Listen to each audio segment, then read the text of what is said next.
नमस्कार। घटना चक्र बुक वीडियो में आपका हार्दिक स्वागत है।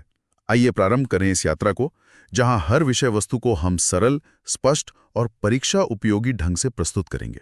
कभी ऐसा हुआ है कि घंटों लगाकर एक बेहतरीन प्रेजेंटेशन बनाई और जब किसी को भेजी तो उन्हें वो बात समझ ही नहीं आई जो आप कहना चाहते थे?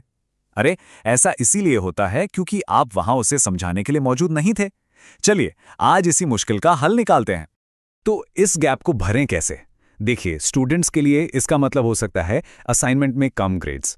टीचर्स के लिए इसका मतलब है कि उनके छात्र शायद मेन कॉन्सेप्ट ही मिस कर रहे हैं। और अगर आप प्रोफेशनल हैं तो भाई ये एक बड़ी अपॉर्चुनिटी मिस हो सकती है। तो सवाल वही है, एक प्रेजेंटेशन अपने आप को कैसे समझाए? इसका जवाब पता है कहाँ है? आपके प्रेजेंटेशन सॉफ्टवेयर के अंदर ही छिपा हुआ है। एक बहुत ही पावरफुल टूल है। सोचिए जरा, क्या हो सकता है? ये एक ऐसा टूल है जिसे हम अक्सर नज़रअंदाज कर देते हैं, पर यह सब कुछ बदल सकता है। ये है रिकॉर्ड नरेशन। इसका मतलब बहुत सीधा सा है, प्रेजेंटेशन दिखाते समय अपनी ही आवाज को रिकॉर्ड करना।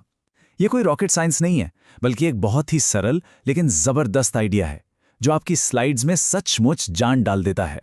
देखिए, ये सिर्फ ऑडियो डालने जैसा नहीं है, ये आपकी स्लाइड्स को एक पूरी कहानी में बदल देता है। एक ऐसी कहानी जो देखने वाले को ठीक वैसे ही गाइड करती है जैसे आप खुद वहां मौजूद होकर करते। सोचिए, हर स्लाइड आपकी कहानी का एक चैप्टर बन जाती है जो लोगों को आपके थॉट प्रोसेस के साथ साथ लेकर चलती। अच्छा, रिकॉर्ड नरेशन तो एक कॉन्सेप्ट है, लेकिन अगर आज आप अपने प्रेजेंटेशन सॉफ्टवेयर में इसे ढूंढने निकलें तो ये किस नाम से मिलेगा? क्योंकि देखिए, टेक्नोलॉजी के साथ साथ नाम भी तो बदलते रहते हैं। कोई आइडिया?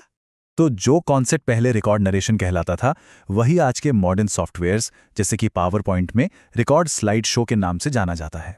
कॉन्सेप्ट बिल्कुल वही है, बस नाम नया और शायद ज्यादा सटीक हो गया है। और सच कहें तो नाम से क्या ही फर्क पड़ता है।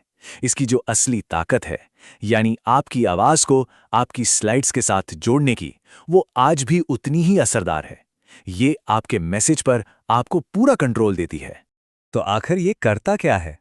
ये आपकी आवाज को आपकी प्रेजेंटेशन का ही एक हिस्सा बना देता है। और ये जरूरी क्यों है? क्योंकि इससे ये पक्का हो जाता है कि आपका मैसेज बिल्कुल उसी अंदाज और भाव के साथ पहुंचे जैसा आप चाहते थे। और इसका नतीजा, एक ऐसी प्रेजेंटेशन जो पूरी तरह से सेल्फ सफिशिएंट है, आत्मनिर्भर है। इस बात को हमेशा याद रखिए, आप सिर्फ स्लाइड्स नहीं बना रहे हैं, आप एक स्थिर डॉक्यूमेंट को एक डायनामिक एक्सप्लेनेशन में बदल रहे हैं। ये सिर्फ जानकारी पहुंचाना नहीं है, ये असल में समझ बनाना है। तो अब आगे क्या?